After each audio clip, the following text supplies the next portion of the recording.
6-7 ম্যাচের টুর্নামেন্ট, এবং এই 6-7 ম্যাচের টুর্নামেন্ট দিয়ে আসলে কোনো ফুটবলারের গ্রেটনেস বিবেচনা করার কোনো সুযোগ নেই। সেই 6-7 ম্যাচের টুর্নামেন্টে ষষ্ঠবারের মতো ক্রিস্টিয়ানো রোনালদো ব্যর্থ হলেন। ব্রাজিলের পর মিশন হেক্সা পূরণ করেছেন ক্রিস্টিয়ানো রোনালদো, ষষ্ঠবার অংশ নিয়েও একবারের জন্য চ্যাম্পিয়ন হতে পারলেন না। রাউন্ড অফ 16-এ শেষ পর্যন্ত স্পেনের কাছে পরাজিত হয়েছে পর্তুগাল। এবং এই যে রোনালদোকে নিয়ে আলোচনাটা কেন করছি, তার দলের তো আরো 11 জন ফুটবলার খেলেছে। সো দায়টা সবার সমানভাবে। রোনালদোকে নিয়ে আলোচনা করার কারণটা হচ্ছে, যখনই রোনালদো নামটা আসে তখন ওই নাম আর তুলনাটা আসে লিওনেল মেসির সাথে। সো লিওনেল মেসির সাথে যদি আপনি রোনালদোকে তুলনা করেন, বিশ্বকাপে লিওনেল মেসির পারফরমেন্সের সাথেও ক্রিস্টিয়ানো রোনালদোকে তুলনা করতে হবে। সেই ক্রিস্টিয়ানো রোনালদো, তার দল অবশেষে রাউন্ড অফ 16 থেকে বিদায় নিল, যখন লিওনেল মেসি তার দলকে একা টেনে তুলছেন, গোল করছেন। এখন পর্যন্ত leading goal scorer Cristiano Ronaldo সেখানে করেছেন 3 গোল, যার 2টা উজবেকদের এগেনস্টে, এবং সেই 2 গোল করার পর ওই উজবেকিস্তান কিন্তু এবারের বিশ্বকাপের নবাগত, তাদের বিপক্ষে ওই 2 গোল করার পর তিনি হুঙ্কার দিলেন, I am back, I am back, I am back. দেখুন, নেইমারের জন্য আমার খারাপ লাগা রয়েছে। আমি আর্জেন্টিনা দলকে সাপোর্ট করি, ব্রাজিল ফুটবলের খেলা ভালো লাগে। নেইমারের অনেক ধরনের ইস্যু রয়েছে, যেমন আমাদের প্রিয় বুলবুল ভাইয়ের মতো তিনি অভিনয়টা ভালো পারেন, অনেক সময় মাঠে পড়ে যান, ডিগবাজি খান, কাটমাট খেয়ে গড়াগড়ি দেন, যেটা বুলবুল ভাই অনেক ক্ষেত্রে আমাদের ক্রিকেটের এই কাজটা করতেন খুব সুন্দরভাবে। তারপরও নেইমারকে ভালো লাগে।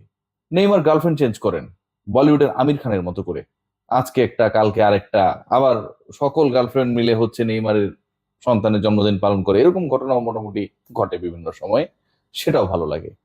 নেইমারের কান্না মাঠে হেরে যাবার পর সেই জায়গাটায় কষ্ট লাগে, কারণ তার মধ্যে না একটা ন্যাচারাল ব্যাপার রয়েছে। আর রোনালদোর মধ্যে পুরো ব্যাপারটাই ছিল অনেকটা কিছুটা তার ফ্যান নির্ভর, আর কিছুটা নিজেই নিজেকে শ্রেষ্ঠ দাবি করে বিশ্বকে জানান দেওয়ার যে প্রবণতা, that I am the great, I am back.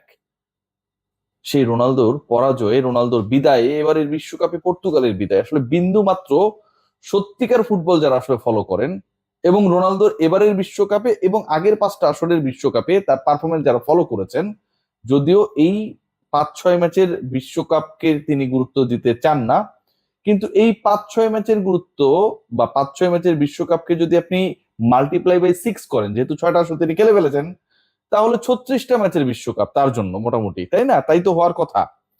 সেখানটায় ক্রিস্টিয়ানো রোনালদো জীবনের প্রথমবারের নকআউট পর্বের গোলটা পেয়েছেন লাস্ট ম্যাচে, সেটাও পেনাল্টি থেকে।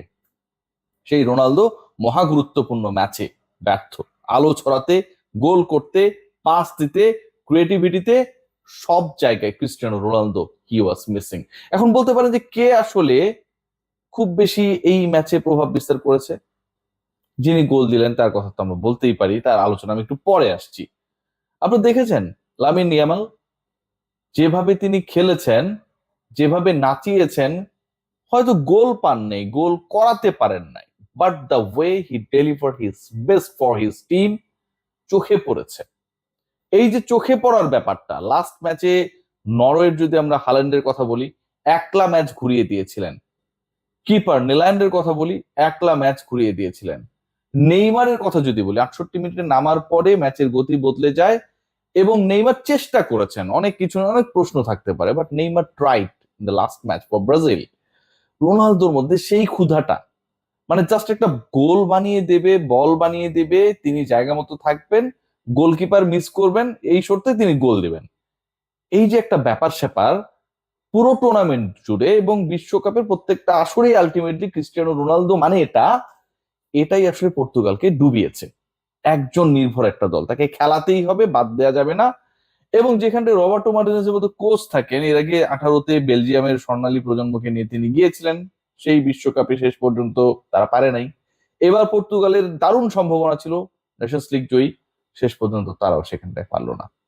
আলোচনা এখানটায় শেষ না, আলোচনার আরো আরো ইম্পর্টেন্ট পয়েন্ট রয়েছে। এই যে শাখা প্রশাখাগুলো বিভিন্ন জায়গায় যেভাবে খোলা হয়েছিল, যদিও এগুলো টেম্পোরারি, মানে থাকে না, আপনি ধরেন ফুটপাতে অনেক ক্ষেত্রে যখন মানে কোনো অভিযান চলে, যে আপনি বঙ্গবাজারকে ক্লিয়ার করতে চান, ওখানটায় অনেক অবৈধ দোকান টোকান রয়েছে।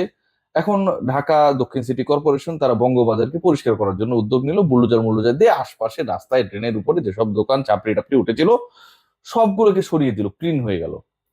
এই বঙ্গবাজার 7 দিন ক্লিন থাকলো, 8ম দিনে ওখানটায় দেখবেন যে অনেক ধরনের ছোটখাটো আবার দোকান বসা শুরু করেছে।